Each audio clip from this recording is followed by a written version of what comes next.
મારો દીકરો જ છે, બરાબર?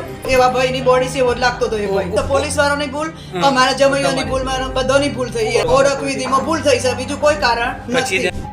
વિજાપુરનો એક યુવક કે જે અમદાવાદમાં રહેતો હતો તે ગુમ થઈ ગયો હતો.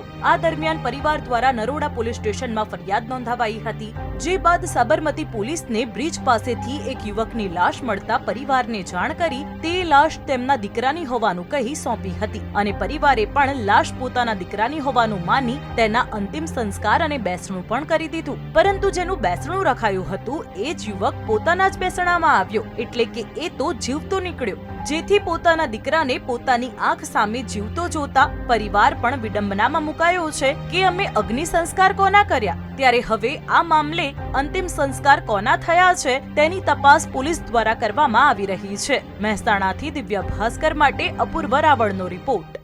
શેર એન્ડ ડાઉનલોડ કરો દિવ્ય ભાસ્કર એપ.